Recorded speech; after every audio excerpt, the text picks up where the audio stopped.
sea to sea, from planet to planet, and star to shining star, from out of the night and into the light.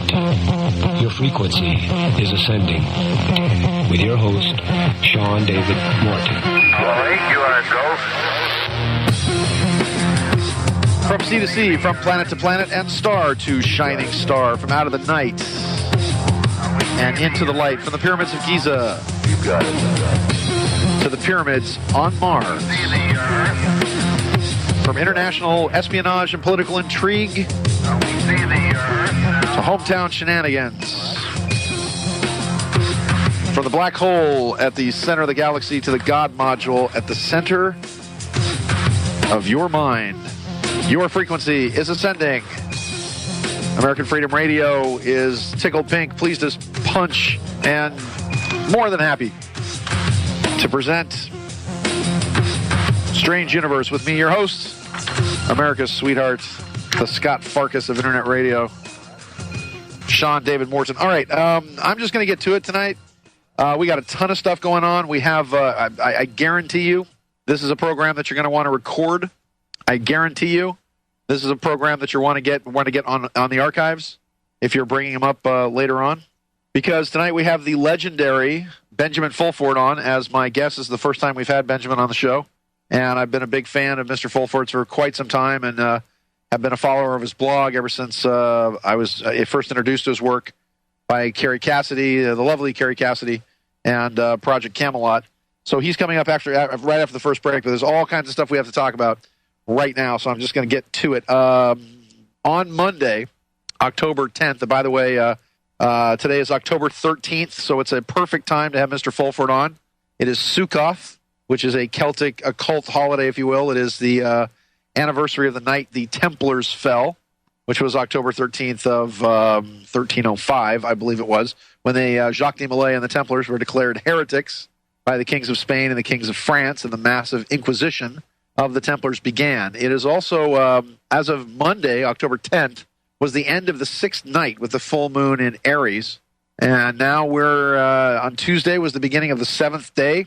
And that seventh day, according to Dr. Carl Johan Kalaman, the author of The Mayan Factor, The Mayan Calendar, and the Transformation of Consciousness, and The Purposeful Universe, specifically talks about how the next 18 days before what he believes to be the October 18th end date of the Mayan calendar are going to be bringing about a massive series of changes, a rebalancing of the world, a veil lifting off the right-hand side of the brain that has been in place for 26,000 years, a merging, if you will, of the East and the West, which is why it's so fortuitous to actually have Mr. Fulford on the show tonight, because truly he is a person that brings Eastern quantum time philosophy, if you will, into the didactic linear world of the West. All right, this is Sean David Morton. Strange Universe, marinated in a special sauce so you can taste the difference. We'll be back with my guest, Benjamin Fulford, in a few beats of your heart.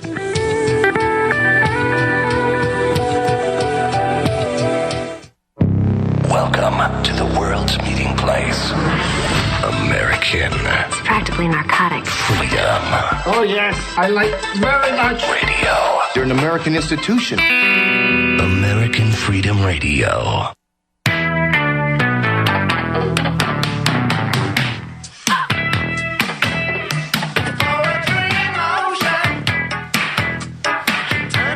He was educated at Sophia University in Tokyo, Japan, the University of British Columbia in Vancouver, and holds a BA in Asian Studies, where China is his area of specialty. Originally from Canada, as a teen, he spent time in the Amazon, then devoured his studies in college. He ended up living in Japan and speaks 4 languages fluently. 20 years experience as a professional writer and journalist.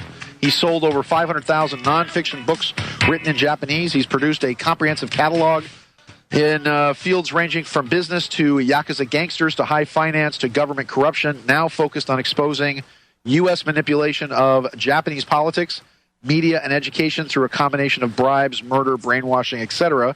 His goal is to counter U.S. propaganda and expose the Japanese people to the truth so that they may free themselves from the colonial yoke and use their $5 trillion in overseas holdings to end world poverty and save the environment. He has worked in Japan as a consultant for Knight Ridder, the International Financing Review, the Nihon Keizai Shimbun English edition, and the South China Morning Post, before moving to Forbes magazine, where he was the Asian bureau chief from 1998 to 2005. His investigative reports pursued scandals in the Japanese government and business world, and after leaving Forbes magazine, he wrote a series of books in Japanese, some of which became bestsellers and began to be published on the internet. In an effort to get more involved in making changes, he naturalized to Japan in 2007. As a Japanese citizen, he's now gained popularity on the internet after he's conducted interviews with the reclusive David Rockefeller in November 2007. Please welcome my guest into our strange universe, Mr. Benjamin Fulford. It is an honor to have you here, sir. Thank you very much. Well, thanks for calling me on. So let's just open up with this. Give me the big picture. Who currently, right now, there seems to be, and please correct me if I'm wrong here, but there seems to be a war going on behind the scenes. Give me the big picture right now as to which factions and which groups are in control of where. Okay, I think what's happening is that there is a vacuum at the very top of the international financial system. What I mean by that is that there is no agreement on the international financial treaties that govern the financial system right now. The Bretton Woods mandate for United States, France, and England expired in 1994, and there's been no consensus about what to do following that. Basically, though, what you see is Europe and the United States, the G5, are controlled by a cabal of families that are, what you could call the royal families and the old banking families. The names are well known, the Rothschilds and the Warburgs, and then people like Queen Elizabeth and Queen Beatrix. And they have always controlled the issuing of money. And they had a secret group, they call it the Committee of 300 or the Bilderbergers or whatever, that would kind of direct the story that the planet went by. So they set up the Cold War as a way to boost the military industry, and they never controlled what was known as the non-aligned nations. That was a group of 77 countries, including China and India and Indonesia and Yugoslavia, that were angry that the promises made at Bretton Woods were not being kept. And they set up a different system. They pooled together their gold and their treasures, and they wanted to have a Marshall Plan to develop Asia and Africa, lift them out of poverty. And they gave the rights to this gold to President Kennedy. And they asked him to carry it out, and he issued dollars that were controlled by the U.S. government, not by the privately owned Federal Reserve Board. And he was assassinated, and then President Sukarno, who was a signatory for the non-aligned nations, was driven out of office. At that point, they illegally took these bonds. This would be Kissinger, David Eisenhower, and that whole cabal in the U.S. You can get the good list of their names by looking at people who are members of the Council on Foreign Relations, the Trilateral Commission, and the Bilderbergs. If they're on all three, then you're talking top people, okay? Okay, yes. But they set up these esoteric things called trading platforms. I was confused because I've been a financial journalist for a very long time, and you never hear about such things. But when I start talking to people at the BIS, who are right at the very tip top, they start talking about these things called trading platforms. And further research showed that what they are is an illegal fraud, but that's the system they've been using to take government money and put it into the private hands of oligarchs. For example, the Kennedy bonds, were supposed to be owned by the U.S. government and under control of the Congress and stuff and the Treasury Department. Instead, David Eisenhower has privately using them for secret purposes that we're not aware of. And there's been a long investigation into this issue by people who were trying to figure out what was going on ever since Kennedy was assassinated. And the general consensus is that what we're seeing, the big picture is that the fascists who lost World War II were trying to set up a fascist world government. And so this would be certain factions in Japan, in the U.S., in Italy, in England and stuff. They wanted a government controlled by them, and they very nearly pulled it off. This is what everyone refers to as the New World Order. But now I've been contacted by a different group. They say that they are the people who were responsible for 9/11. And they say they did that deliberately to try to cause a revolution in the United States, to set up the process of imploding the U.S. economy and setting the stage for revolution. And they claim that they're the same group that started the American Revolution, the French Revolution, and the Russian Revolutions, and that they're anti-aristocrats and people inheriting power. They believe in meritocracy. This is a group that's popped out recently, and they're not associated with the other groups that have contacted me before this.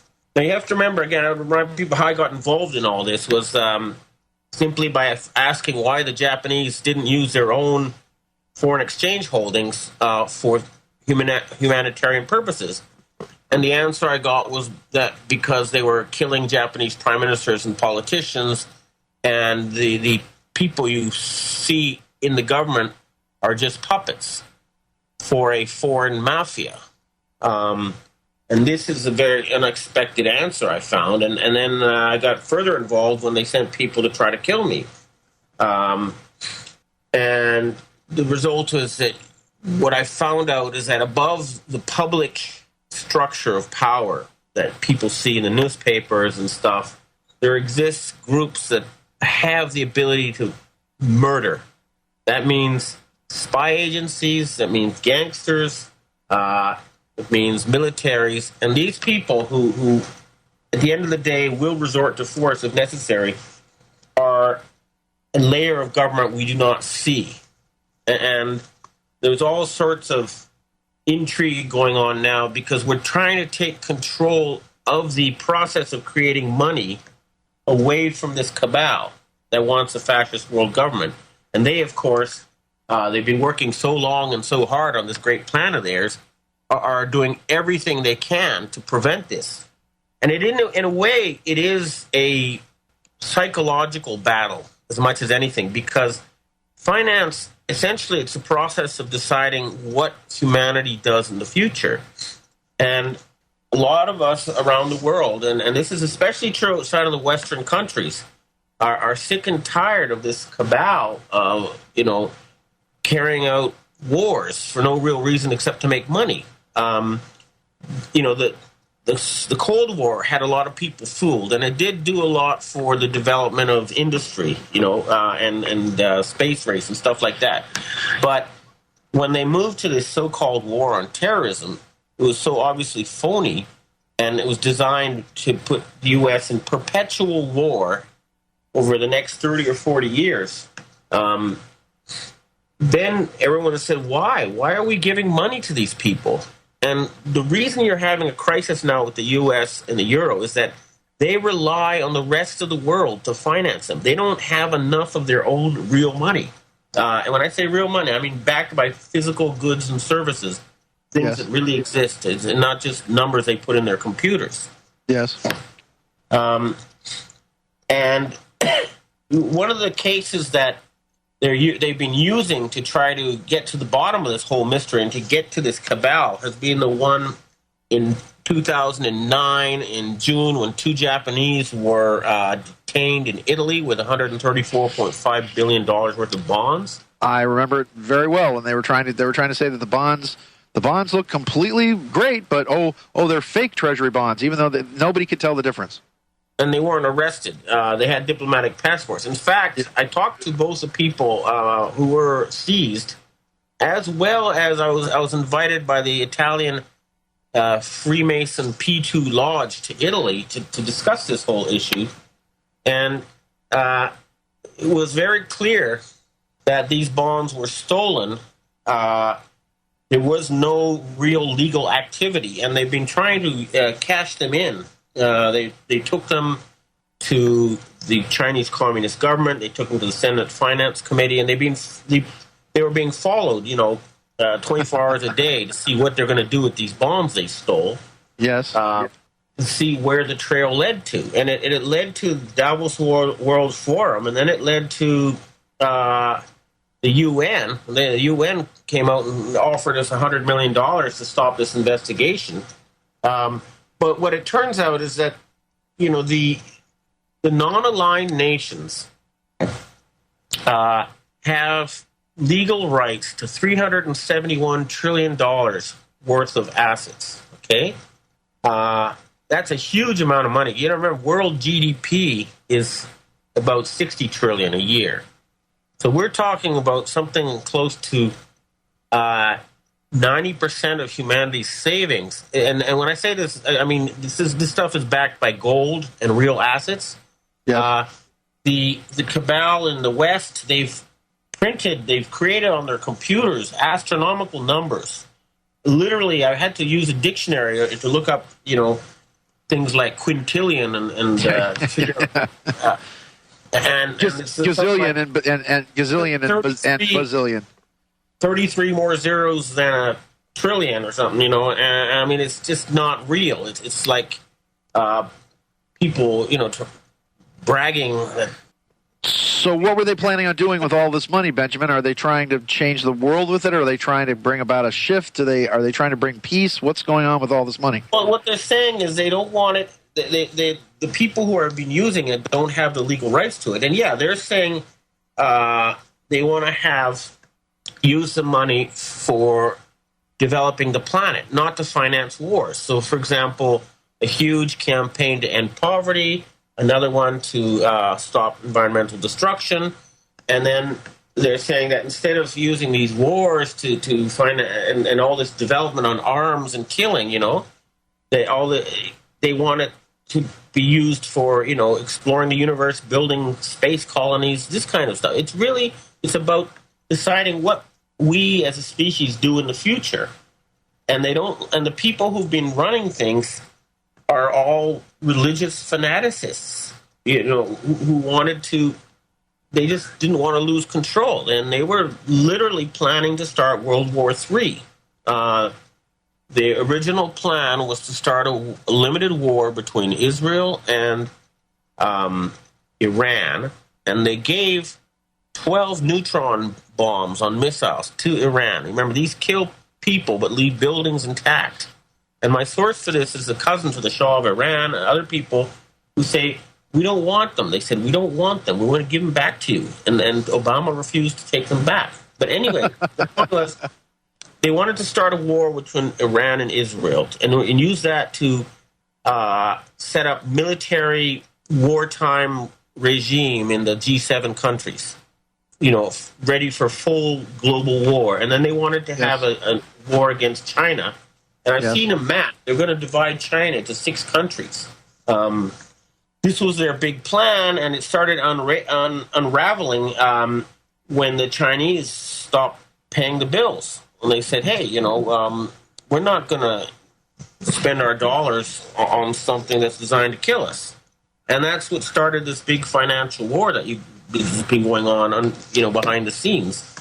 And right now, it's reached the point where I've heard that the people in the CIA and the Pentagon and the other agencies are ready to take action against the financial cabal. Okay, and actually that's where we're going to leave it until we come into the next break, because you made some statements in November about the White Dragon Society and about them being versus the 1,000 members of the New World Order. We're going to get back to my legendary guest, Benjamin Fulford. This is Sean David Morton. It's a Strange Universe, and we just work here. We'll be back in a few beats of your heart.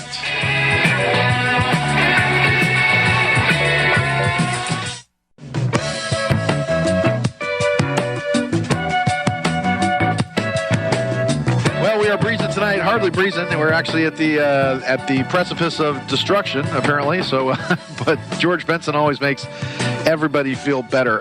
Benjamin Fulford, again, is my legendary guest this evening. I wanted to say thank you so much for him being here with me. Welcome back to it. It's a strange universe, and we just work here, and it's good to have you. And with me, your host, America's sweetheart, the man who, when aliens abduct me, they ask me to probe them. Sean David Morton here, back with Ben Fulford. Ben, I would be remiss. Let me ask you a couple of rapid-fire questions here, because I'm not sure how long I have you for here. So I have a lot of people asking me about the Iraqi dinar, number one. Any opinions on it? A lot of people have it. A lot of people think it may revalue. Other people think it's a total hoax. Can you give me a quick shot or a quick idea as to what you think of it? All right. What I understand is that when the Bush-Clinton mafia invaded Iraq, they bought all the dinars at pennies to the dollar, and then they've been selling them to make money. It's basically, and people do not want the Bushes to profit from this crime. However, at the end of the day, the Bush money will be frozen, and the Clinton money and all that stuff, the Obama money, all this stuff that was stolen by these gangsters who took over your government, your constitutional government. But I think that it might. This is something where no decision has been made yet. But yes, if people, if the fat cats, the people who actually stole the dinars from the Iraqi people, have their funds frozen, then the small investors who have them now, some way may be found to help them out, But this is something where no decision has been made at this point. Okay, so now then that leads me into my next question. My next question being is that having kept up on your posts and your blog, and again, having been a fan and following your work, you made a very prescient prediction back in, I believe it was December of last year. And you predicted, for all intents and purposes, a little bit early, but close enough for horseshoes and hand grenades, that there would be some kind of reprisals in the form of induced earthquakes against the country of Japan. The reason you gave for this, and please correct me if I am incorrect, was that there's basically about 1,000 members of this cabal. I guess if you talk about the Bilderberger, CFR, Trilateral, or what some people have called the Incunabula, this inner core of people, there's about 1,000 of them. And you have said that there is a group called the White Dragon Society that apparently relates back to the old Taoists, apparently, and that this White Dragon Society has said that there will be a night of the long knives coming, if you will, that within 48 hours they could basically wipe out all of these major world leaders, and that this threat was about ready to be carried out. And you were saying that then a reprisal would take place against Japan, which many people interpreted as being the massive Japanese earthquake of March 11th. Yeah, okay. First of all, the original discussion I had with these people was, if you could take these people out, that might solve the problem. And yes, they figured they could take out about 200 people simultaneously. That's what they had. Yeah, but then... But they realized that we're dealing with people who are looking for an excuse to start World War III, and they realized that would not have the consequences that they intended or they desired. They would be replaced with other Kabbalists, and they would get this war they were wishing for. So a decision was made not to go ahead with something like that. Instead, they chose a longer route, which was a legal one, which is basically to try to get at them through the legal system and also cut off their funds and blacklist them. And that's what's been going on. And I think now they only control about 30 countries when they used to control, the whole world or most of it.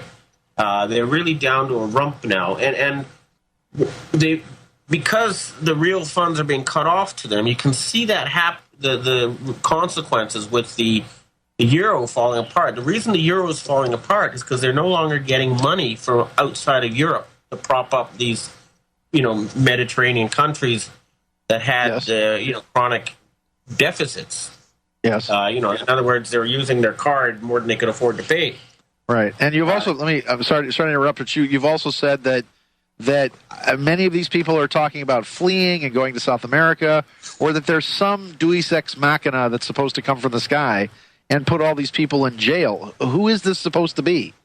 Well, I've been talking to people within the agencies in the U.S., CIA, NSA, and Pentagon, and they're saying that, okay, they will move and arrest these people, but they haven't been doing it yet.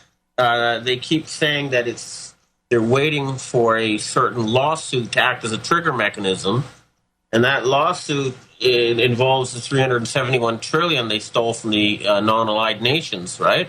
Okay. So they've been trying to block it all sorts of ways, but what I'm hearing now is that it could go ahead in November. But even if it doesn't go ahead, what's happened is that by not giving up control of the U.S. dollar, they are pushing the U.S. economy into a disastrous tailspin. Because when the U.S. dollar was accepted as an international currency at the end of World War II, and it didn't become truly international until 1968, the United States was 50% of the world's economy.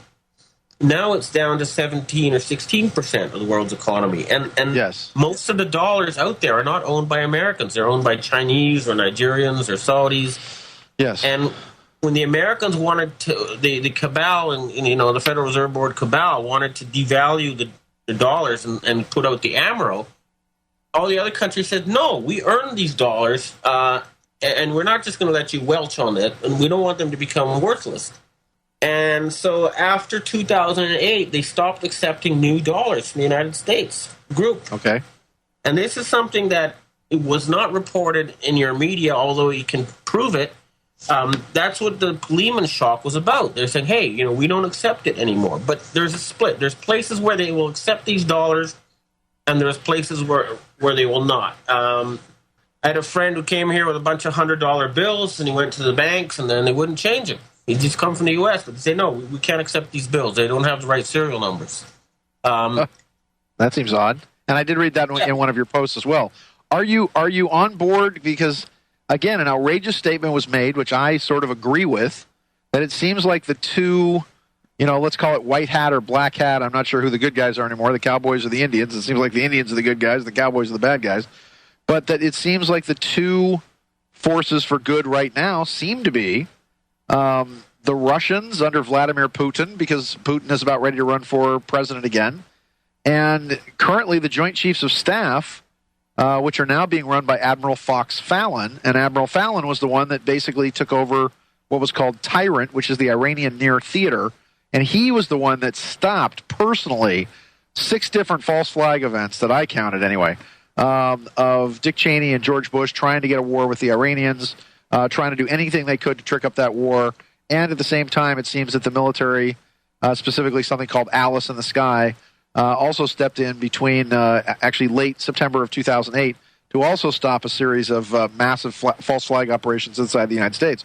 Would you agree that now the Pentagon and Fox Fallon and now the Russians are sort of the white knights operating for our benefit behind the scenes? Yeah, and believe it or not, even like the most of the CIA is now with this.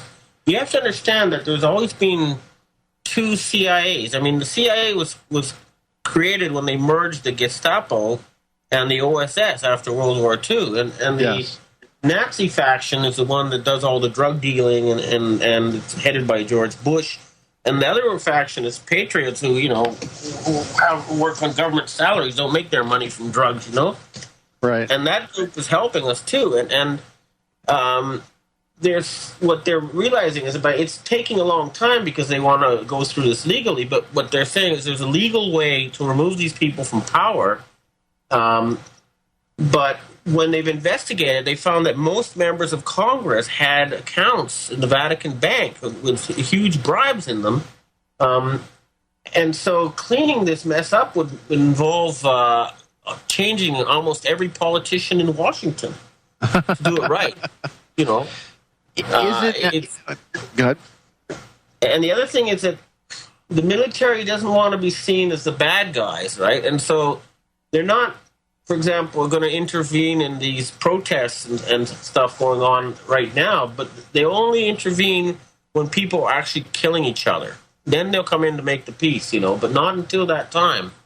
And, we're close to the end game. But the other thing they've realized is that a lot of the debt the U.S. has, they don't have to pay, okay? A lot of the U.S. government debt was created through fraud.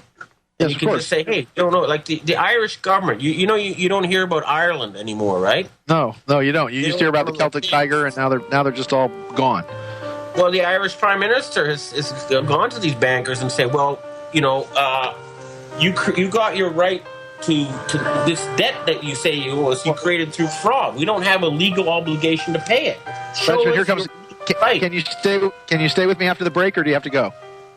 After one more break, then I've got to meet somebody. So one more session. Okay, we're going to be back after the break with Benjamin Fulford. We're going to talk about the end game with Mr. Fulford. This is Sean David Morton, the 5-star general of Generation Y, the admiral on the oceans of truth and justice. It's a strange universe, and we'll be back in a few beats of your heart.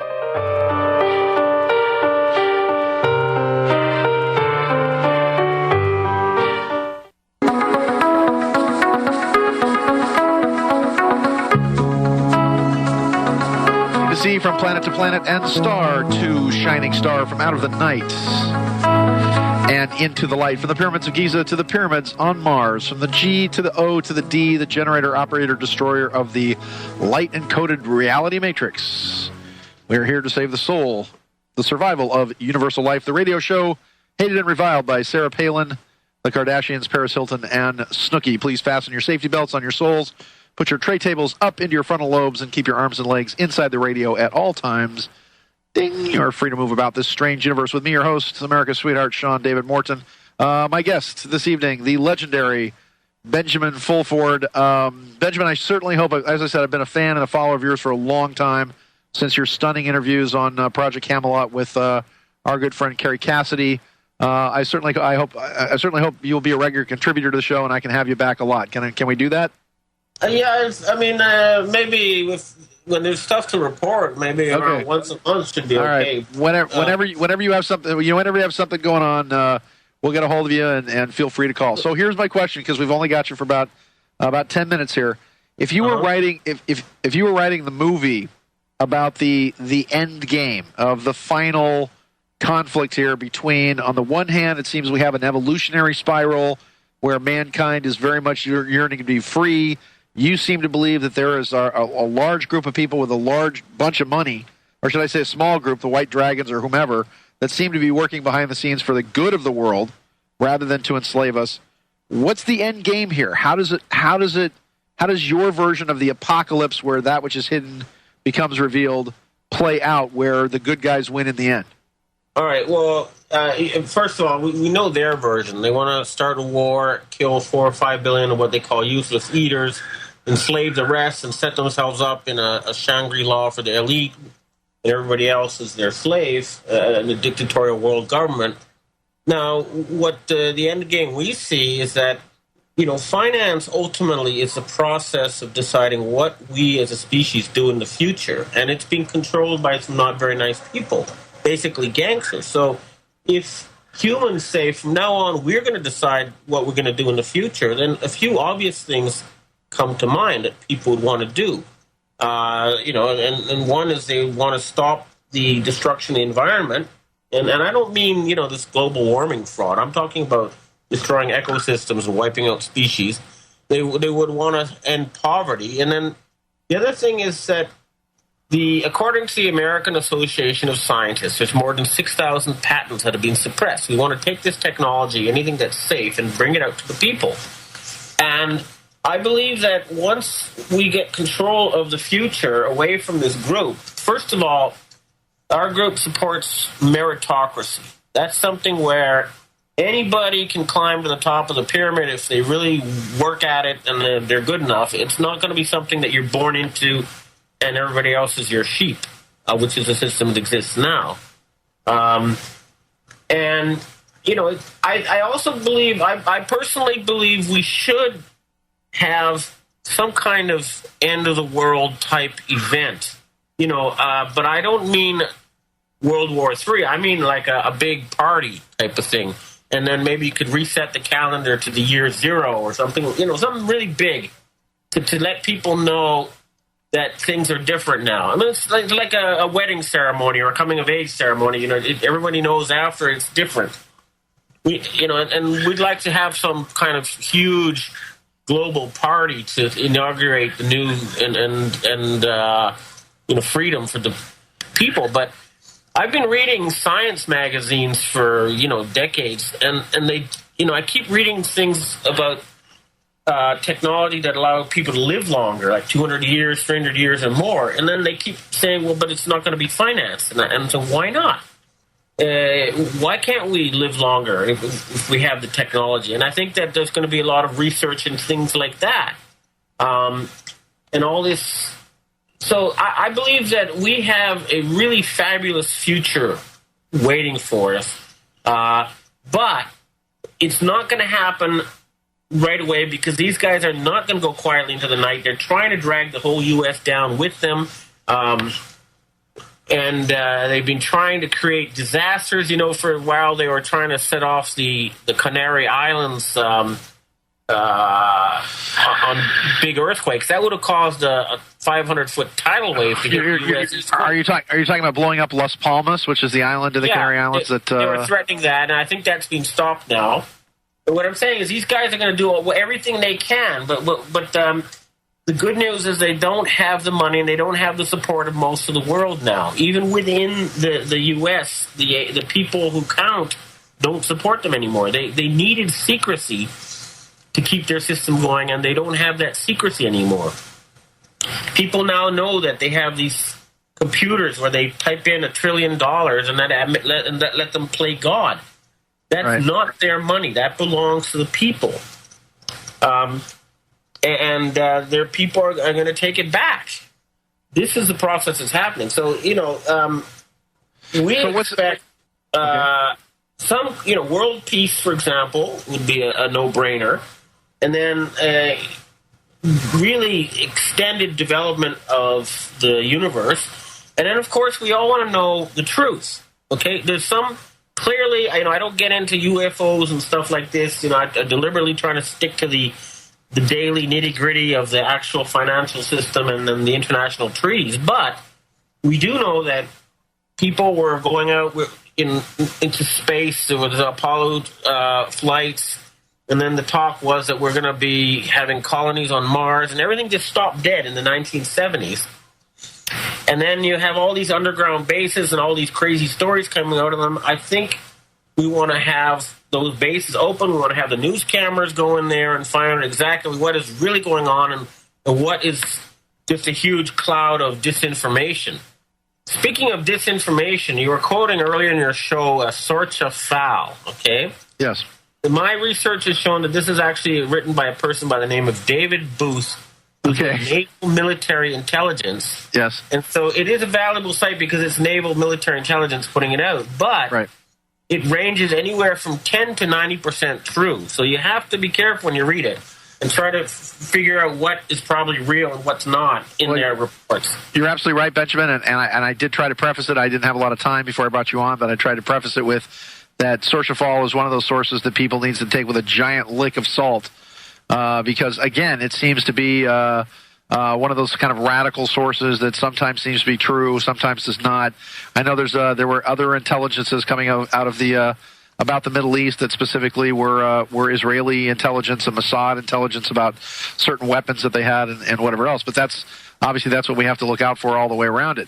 It does seem, though, that there's going to be a considerable amount of pain, woe, and sorrow, if you will, as the social and political economic structure begins to collapse. I mean, we're looking at the collapse of Greece. If Greece goes, France goes, because France is financing most of what's happening in Greece. It took 20 years for a central European bank concept with the euro to basically bankrupt the European nations. It took 20 years for the Federal Reserve System to bankrupt the United States of America, which means they're just I can't believe the Europeans, quite frankly, were so stupid to fall for it. And now, Go ahead. It's like having a joint account with a a cousin who doesn't really work very hard and spends more than he puts in, and at a certain point, why do I have a joint account with this guy?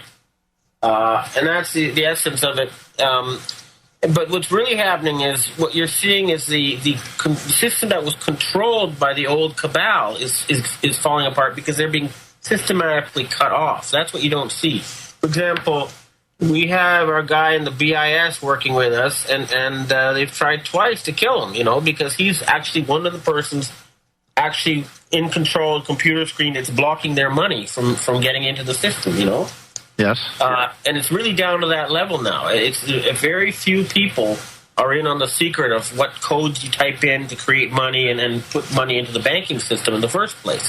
And in some ways, it needs to be kept secret, but it was stolen by people who didn't have the rights to it. That's the issue we're dealing with at that level. But they don't want to give up power, so they're going to have more chaos before they finally, accept the inevitable that their system of control is no longer viable and that humanity will be free. Do you think humanity, and from you personally, you have a lot of concepts and grand ideas and all this.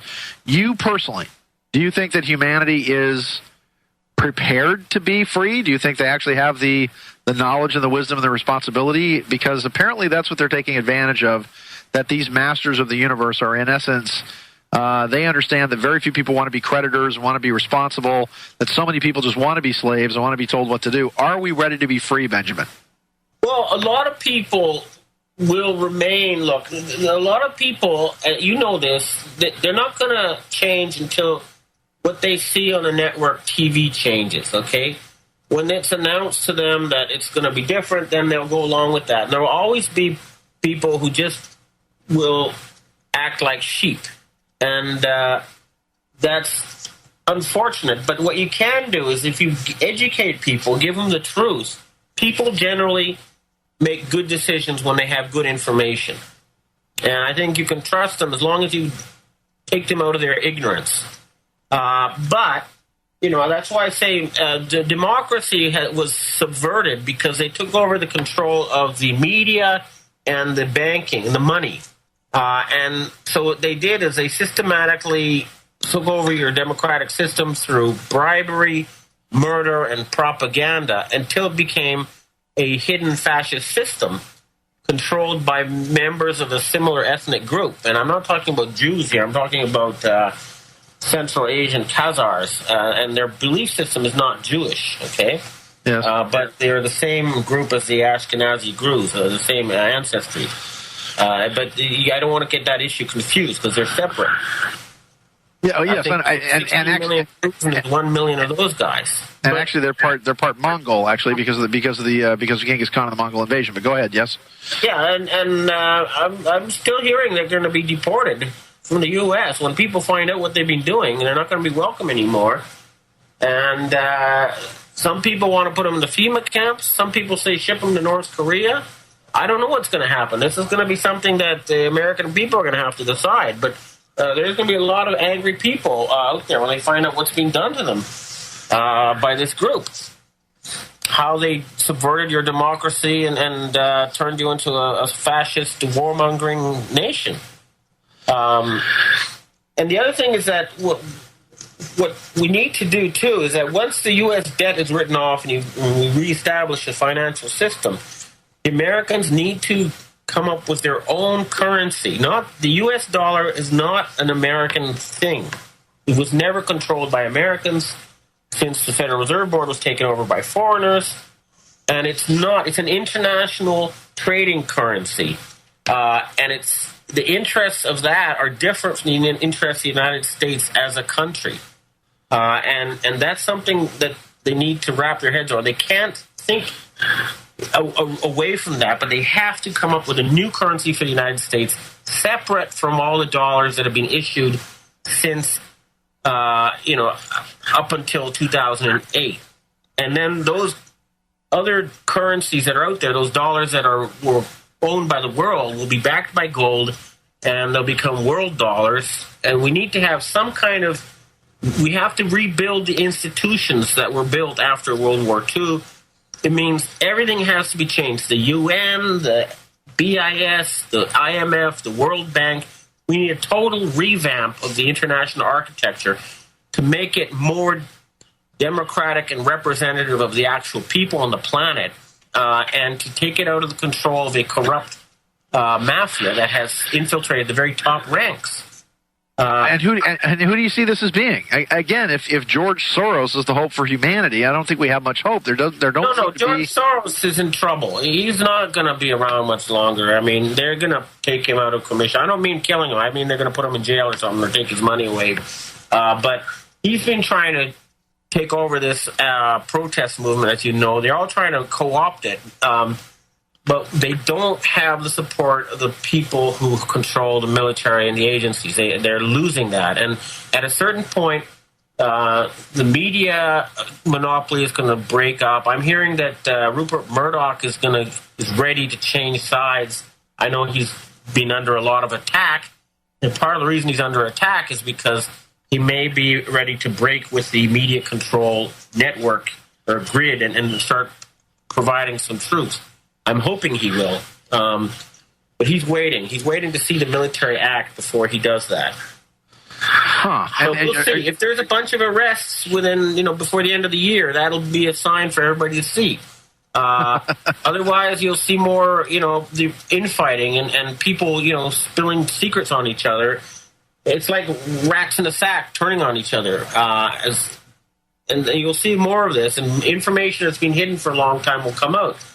But just be careful. These guys are the world's best liars. They put out smog and disinformation, and just stay away from anything that doesn't have solid proof. And they can't fool you. And just remember, they don't have money anymore. All they have is illusion, and that illusion is breaking up. Okay, so what is happening again? At the end of the day, what's going to happen is humanity is going to take over the process of deciding what they want to do next in the future from a small inbred elite. And that's going to be bigger than the fall of the Soviet Union. It's going to be the biggest thing probably in thousands of years in our history. That's how big it's going to be. I can't even, the implications are just so mind-boggling. But we're going to have the opportunity to live for thousands of years. We're going to have all this SF technology that's been hidden from us. Free energy will allow us to live like rich people. This is all going to be realistically possible within our lifetimes once we get rid of these control freak monsters who took over the top of the Western system. And I guess last but not least, again, you've created a lot of controversy. The August 23rd earthquakes, part of which I predicted, actually. I said that there was going to be an alignment, and within 5 days of August 18th that we were going to see something on the Appalachian Plains and in the Appalachian quake.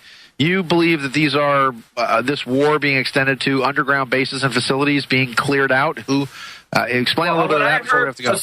Okay, what I heard from my direct sources, not stuff I read on the internet, was that there were 2 missiles in the underground system that were going to be used to set off some kind of terrorist event in New York and Washington, and instead they were taken to the safe part of the underground system. They were blown up where they wouldn't cause much human or material damage, but I heard a lot of their warehouses, their stashes were blown up. And then to confirm it, there was the seismographic evidence showing that it was an underground explosion, not an earthquake, and the epicenter coincided with known underground bases. Benjamin Fulford, thank you so much. I hope you're a regular contributor to the show. I respect your time, and I understand that you have to go. Thank you. Can you come back? If something important happens, I'll contact you. But when there's no news, there's no news.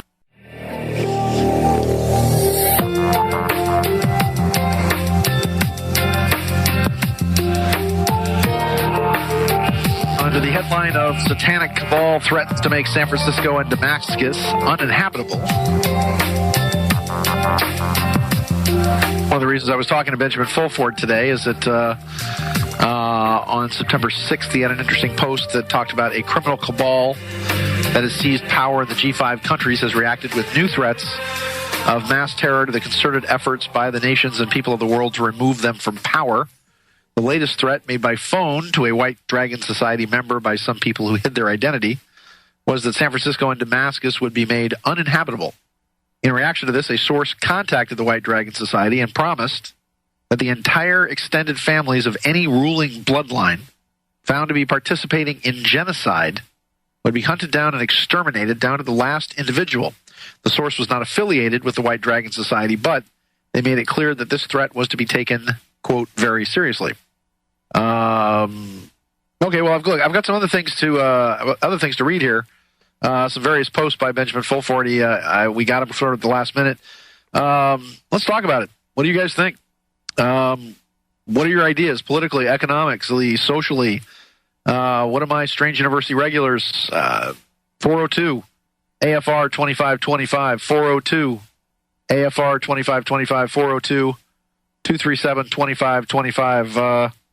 Give your Uncle Sean a call. So we heard from the man himself. He had to go. He had a meeting. He was actually a very kind. He's actually calling us from the future. It's 12:24 p.m. his time, actually, where he is in Japan.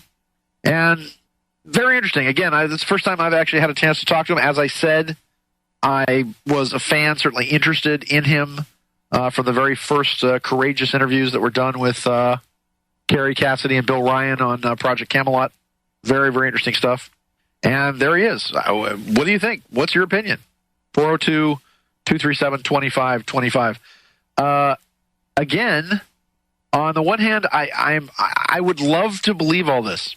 I would love to eat it up like a big bowl of ice cream being fed to the USC football team when they win the turnover margin in a game, because Coach Lane Kiffin gives them ice cream if they get more turnovers than the other team. I think we're going to be waiting a long time. All right, you know him, you love him, you fear him. It's my buddy, the Greek, calling in. What's up, Greek? Hey, greetings, Sean. How are you, man? What's your... Hey, doing good, man. It's the first time I'm calling your show. Thank you very much. Great, excellent topic. I want to cut to the chase and basically say what I've been saying for many years now. Please. About the current economic, political, geoeconomic, let's put it that way, and actually the sentiment in people's minds, this unrest. I've been speaking about what's going on many years before it came, and I'm not psychic, by the way. By the way, as many of us have been, we're in that shadow minority, if you will, that have been screaming with our hair on fire from the rooftops for quite some time that everything that's about to happen was going to come down. So again, you didn't have to be psychic, you didn't have to be a prophet. All you had to do is know that if you do ABC, XYZ logically follows. Well, I could give you specifics. Like I said earlier, I want to cut to the chase. What you actually are seeing in all this unrest, believe it or not, is the precursor to the formation of what some might call a Middle East Union. It's similar to the EU, but unlike the EU. It'll be about 10 countries in the Middle East.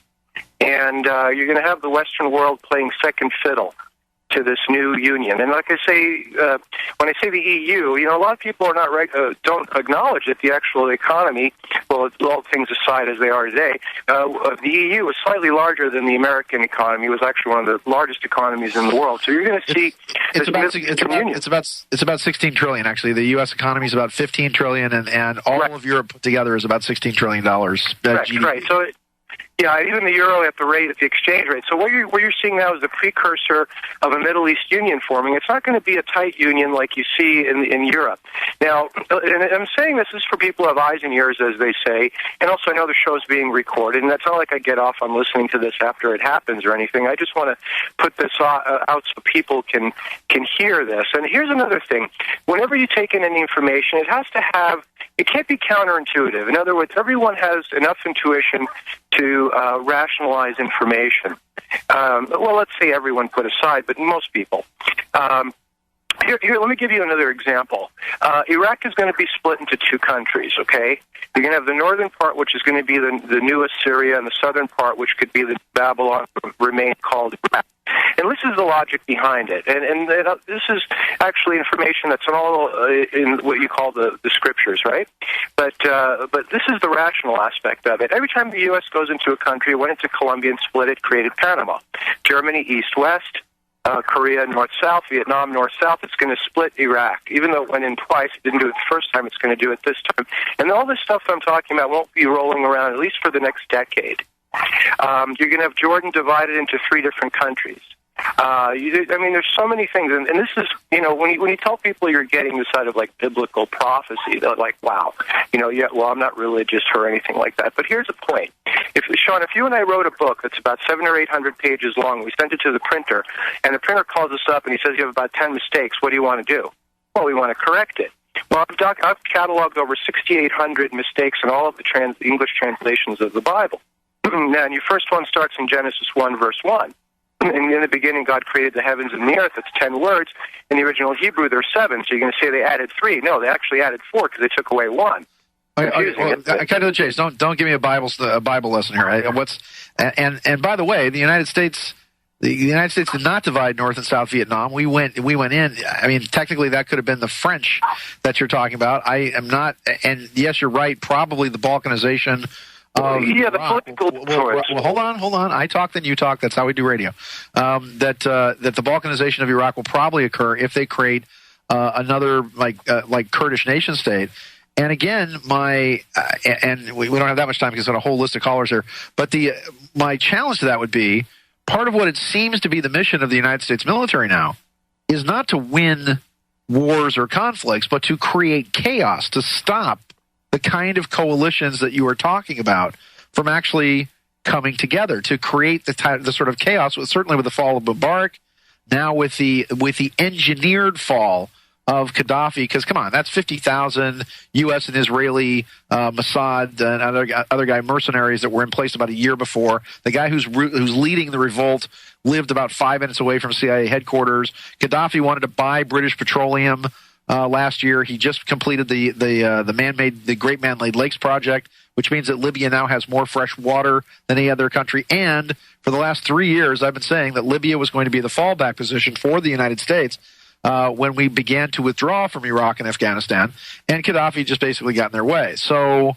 again, it seems like the antithesis of what you're talking about, where the United States, all we need to do is go in and basically just take a dump, again, be the Scott Farkas, if you will, beating the crap out of everybody in the alley, mugging kids for their lunch money. And again, is the United States going to go broke? Probably not, because we're going to go beat somebody up and take their stuff and loot their country like all good Babylonian interest-based banking countries do. So give me a quick response to that, because then we got to move on to other calls. Go ahead. Okay, the definition of broke can be very broad. Like broke could be like your car runs out of gas and you're off the side of the road, or broke is that it's a credit-based economy and there's no money anyway, right? Right. Yeah. So of course. The thing is, once the people's perception of what they're getting is not viable, then they're going to stop. All the machines will stop grinding. So that, in other words, it's like you're running your your car on virtual gasoline, and once your concept of this virtual gasoline disappears, then the car stops running. That's basically the world economy, right? Well, anyway, listen. Thanks for the time, and maybe I'll talk to you again. Thanks very much. Thank you, buddy. Call in anytime. Thank you very much. All right, we've also got Michael on the line calling in. Once again, please join in on the conversation, 402 AFR 2525. We just had the fascinating Benjamin Fulford on. Very controversial character, says a lot of very interesting things, a lot of hopeful things, a lot of, kind of dark things, but interesting and fascinating nonetheless. We hope to have him as one of our Strange University regulars. We're talking to Michael. What's up, Michael? Hey, how are you? Great show. Great guest and everything. I'm good. What's your opinion? I just want to make a quick note. The reason why Bible prophecies are probably coming true is because people that manipulated the Word of God are following through with that plan. Oh, wait. Okay, I got to call shenanigans on that a little bit. Wait, you're saying that prophecy is coming true because people are, manipulating events to make the prophecy come true? So the prophecy is self-fulfilling because... No, the people that... you got to explain part of that statement to me, Michael, because that's... The people that manipulated it. Well, the people that manipulated the Word, the Bible, right? Yes. The people that go back, they obviously put some things in there to manipulate it. So therefore, the people that are now in control are probably following through, are probably the same sort of, same money changing aspects of it. The money saying the bloodlines and all that. You're talking about the Jews. Say the Jews. I don't know why people... No. This goes out beyond... Say it together. This goes out beyond all things. I don't believe hate has a...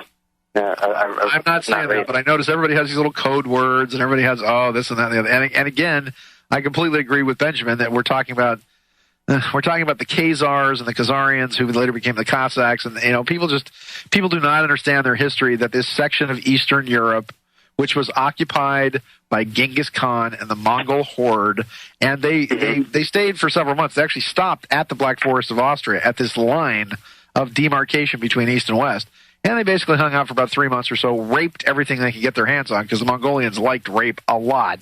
And then they just packed up and went home and left a race of people there that were very much mixed with the Mongolians and became known as the Khazars. And the Khazars then, about the 8th century or so, stuck between Christian Russia and Christian Europe and Islam to the south, basically converted en masse in the 8th century to Judaism. Which is why you get all these people of Eastern. Which is why, come on, the Jews did not wander around in the desert in those big heavy coats with the, with the big giant Russian hats and all these Hasidic Jews and all that. They're from the Khazarians, and again. Go ahead. Oh no, I was just simply saying that I was agreeing with that, and the fact I'm not saying it's one of those Jew world order type of scenarios, but I think the bloodlines and the money is still pretty much falling into the same hands generation after generation. Well, I think when you get to the point where you're that rich and you're that evil, the Bushes are Episcopalians. The Rockefellers are, I think, Episcopalians as well. Somebody else is like Baptist. You have Sung Mung Moon, who owns all kinds of stuff in the United States, and he owns the Ramada Inns, and heck, the girl I took to junior prom got taken away by the frickin' Moonies, and her mother was trying to get me to go in with guns blazing and rescue her and her sister from this Mooney cult where she was. She married some Korean guy that didn't speak any English in some big mass ceremony in Yankee Stadium. If that's not mind control and slavery, I don't know what is.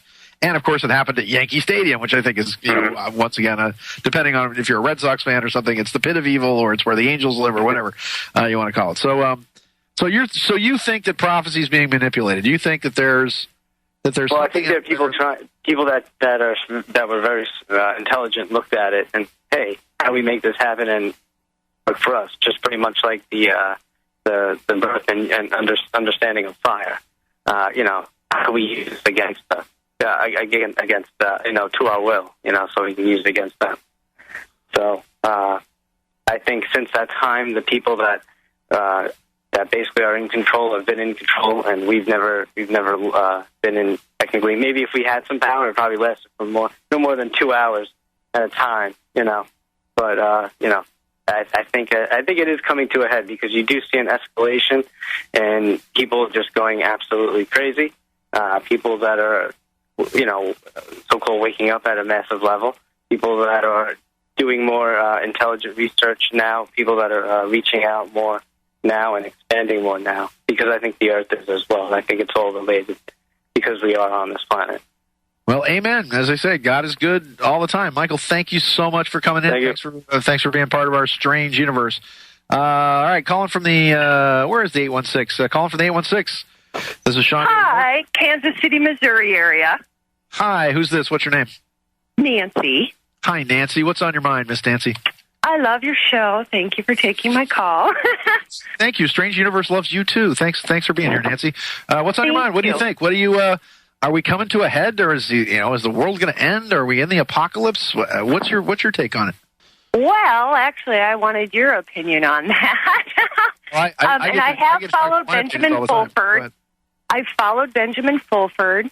And sometimes he's even tied to some things about David Wilcock. They've been talking about what's going on in the underground bases. And also Carl Kalaman, who you're friends with. And also your Buddhist training about the veil being lifted. David's kind of jumped on Ben Fulford's, wagon and has just printed a bunch of stuff on his... Nancy, do this. You want to hang on for just 1 second? Can you hold on, lovely lady? Sure. Okay, I hate to keep a lady waiting, but we've got some bills to pay, as they say. This is Sean David Morton.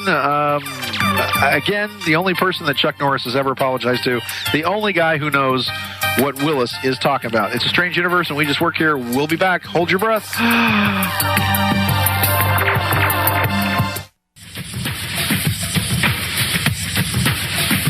Putting the scary back into food storage. Have you tasted powdered butter? Unafraid to click the Berkey banner. Marinated for weeks in a special secret sauce so you can taste the difference. It's like watching lesbian porn. You never quite know when it's over. Bringing you the pinnacle of 16.4 billion years of evolution. With great power comes the ability to pretty much do anything you want. I am America's sweetheart, the 5-star general of Generation Y, the admiral on the oceans of truth and justice. If you have a complaint about the show, please call 1-800-NETFLIX. And our human resources director, Mr. Haywood Jablomi. All right, we're the Glass Plus for the windows of your soul. Sean David Morton on Strange Universe. I'm hoping she's still there. We've still got the lovely Miss Naughty Nancy online. Are you there, Nancy? I am here. I've been very good, though. Oh, okay. I didn't mean to cast aspersions on your character. I'm very sorry. So again, you're a Benjamin Fulford fan, and of course a Strange Universe fan, of course, and all those other radio shows that don't matter. This is the only one that does. So what do you think? Where do you think it's going? You're out. Where do you live, Nancy? You're out in the middle of the country, right? In the Kansas City, Missouri area. See, you're right there, Kansas City, Missouri. It's great. It's hey, go Rams! You stole our football team, darn you! So we didn't want them anyway. They were kind of crappy. So what do you think? You're in the Midwest. You're I've lived in the Midwest my entire life, and what I see, and this is kind of what I wanted your opinion on with your enormous background of study. 16.4 million years, Carl Kalaman coming into this new wave. You had your friend, the shaman, on the other day about his vision of the light on the 28th. And then we've got people who are more on the pragmatic, dealing with the very 3D systems that we have in place in this reality, which would seem to be more of a view with that veil down over the right side, like Benjamin Fulford, and I guess that partly leads into that idea of if you're trying to solve a problem with the same minds that have created that problem, you don't get very far. So my question to you is, if we're coming up on a time of a leap in consciousness, and we're trying to look at all of these enormous problems in our world, but we are still looking at them from, let's say, a very 3D consciousness model. So you studied with the Buddhists, you met the Dalai Lama, you're friends with Carl Kalaman, you know people in the esoteric world, people in Hollywood, people that are very, in that 3D world. Where do you see this going as far as consciousness? And are we looking at these two different strains? Wow. Okay. Great question. Thanks for asking it. Let's put it, and you're absolutely right. Let's try to put it all together. From Dr. Carl Kalaman's viewpoint, he talks about that each one of these underworlds, as he calls them, are basically, each one is an evolutionary pulse wave, if you will. And he is right, the calendar does come, and nobody is arguing about this, that the calendar on October 28th comes to 13, 13, 13, 13, 13, Ahu, Bhaktan, all of these, it's like 13.13.13 on October 28th. On Monday, we had the full moon in Aries, and with the full moon in Aries, we also ended the 6th night. So Dr. Kalaman is talking about that on the 7th day, where we're at now, that there is supposed to be a readjustment. But the challenge is, when you readjust anything, is if you watch a set of scales, as any good Libra does. Are you a Libra? What's your sun sign, Nancy? Pisces.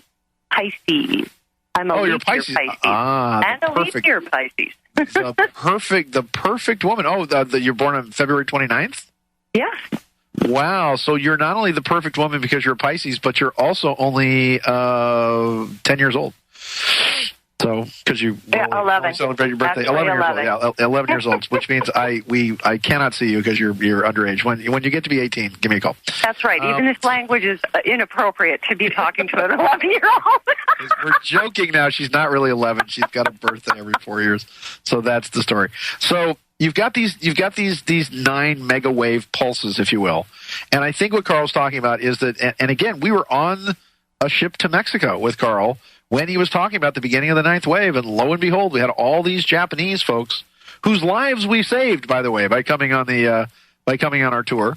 And we made the news because we were the only two boats at sea when the tsunami sort of rolled under us, if you will. Of course, that's the safest place to be.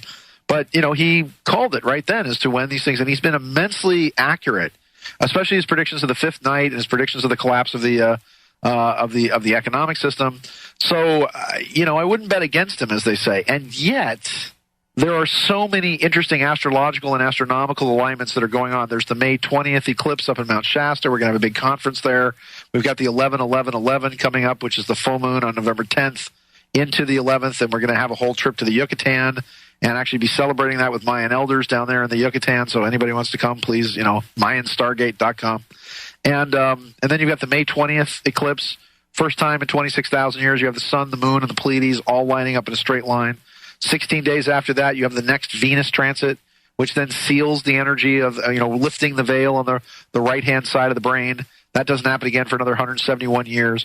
But also, and people may have missed this in all these diatribes, also, November 13th, 14th, 15th of next month, less than a month away, you have a whole series of mathematical equations of Fibonacci curves and waves about the economy based on the time wave zero software, what's called the Shellyak graph, the Kelly graph, the Wooing T graph, which is a Chinese graph on all this, all showing that there's this massive novelty spike of a collapse of some kind. And by the way, those all correlate completely independently to Cliff High and his half-past human WebBot program, which are now correlating with a guy out of Illinois who used the same kind of WebBot program to then predict the collapse of the various governments in the Middle East. All of these things come to this massive spike wave somewhere around, let's call it the 15th of November of next month. Terrence McKenna, who was a good friend of mine for many years, and we used to go visit him at his house over in Half Moon Bay. He lived over the hill from us before he moved to Hawaii. My mother used to say, do not eat the desserts at Terrence's house because his hair was on fire and his eyes were, lightning was coming out of his eyes and all other fingers of his body, and because he was lit up on shrooms most of the time. But he talked about this time wave zero software where he took the I Ching and ran it through a computer, and it all came out in these Fibonacci wave sequences. And long story short, I did an interview with him way back in the day, back in 1991, where he talked about December 3rd. This is coming up in 2 months now. December 3rd of 2011 was going to be the final tipping point for civilization that would then shove us into that next, literally grab us by the scruff of the neck, kick us in the pants, and sort of throw us out of the bar into the street, so to speak, where we can't continue to just imbibe on all this illusion, and everything. And eventually we're going to have to, we're going to pick ourselves up out of the dirt and the muck, and, the alcohol is going to wear off. And now you're looking at a planetary hangover. And as I'm sure you know, dealing with anybody that's hungover is not usually the most pleasant thing to do. Most of us spiritually have been holding the hair collectively of the people who've been vomiting into the universal toilet bowl all this time, with all their crap and those people include the Clintons and the Soroses and the Rockefellers and the DuPonts, the Dows, the Warburgs, the Bushes, all of these guys. But what Terrence said is that December 3rd is particularly unique because the final Fibonacci wave helix of this I Ching wave begins to unravel at that point, culminating exactly 13 lunar months later. In other words, 1 lunar year, 13 months of 28 days or 28 and a half days or whatever, that then culminates on December 21st of 2012. And one of the things that Terrence said was that on that date, he said that the novelty spikes and waves that make up all the events in history, going all the way back to the Black Plague and the Muslim Golden Age and First World War, Second World War, French and American Revolutions, all these things all the way back to the fall of the Roman Empire, that they all combined do not match the launching into infinity of what happens after December 21st of 2012. And I said, well, Terrence, what could it be? And he said, the only thing I can think of is that man learns how to travel through time. And the way we do that is that if the veil gets lifted on the right-hand side of the brain, then that means that we have access to our past lives. We begin to understand that we are, in fact, immortal and eternal. We begin to understand that at some point, and we come together, that the Mayan core synthesis that is one of the great contributions of Dr. Kalaman, of all is one, life has purpose, God is love, finally comes to fruition. That eventually what you're going to see, Nancy, is that and what's happening now is that we're going to have to come up with some system where one person is not the slave of another, because they didn't do away with slavery. Oh, no. I mean, they basically said, ooh, that's neat. Show us how to do that to everybody. And I go and I talk to, there's a very famous comedian that I just got a chance to hang out with on Tuesday night. I go and I do comedy. I do a comedy set over here in Hermosa Beach. And Salim Mohammed is the guy's name. He was on Last Comic Stand. He's a very famous guy. And one of the few comedians that I know that's an actual real guy that talks about philosophy and theories and whatever else. And we were talking about what we can do to change the world and how we can, actually effectuate this. But I talk to black churches all the time about the freedom stuff and whatever else. And look, I'd say to them, look, I don't mean to offend you in any way, shape, or form. And you know and I know that they never really ended slavery. That basically they just said, how do we do it to everybody? And that's what the 14th Amendment is all about. That's what the whole straw man and everything is. So what happens when you generate a system, Miss, I can't call you Naughty Nancy because you're very nice. Miss Nice Nancy. What happens when you generate a system that's based on freedom, based on truth, justice, and the American way? I think that's where everything shifts and everything changes, and we come to that amazing, brave new world. Nancy, thank you so much for being here. Thank everybody for being here. It's an amazing show. Our revels now are ended. These are actors, as I foretold you, are all spirits and are melted into air, into thin air. And like the baseless fabric of this vision, the cloud-capped towers, the gorgeous palaces, the solemn temples, the great globe itself, yea, all which inherit it shall dissolve. And like this insubstantial pageant faded, leave not a rack behind. We are such stuff as dreams are made of, and our little lives are rounded with a sleep. Good night. See you tomorrow night. Thanks for being my friend. It's a strange universe, and we just work here.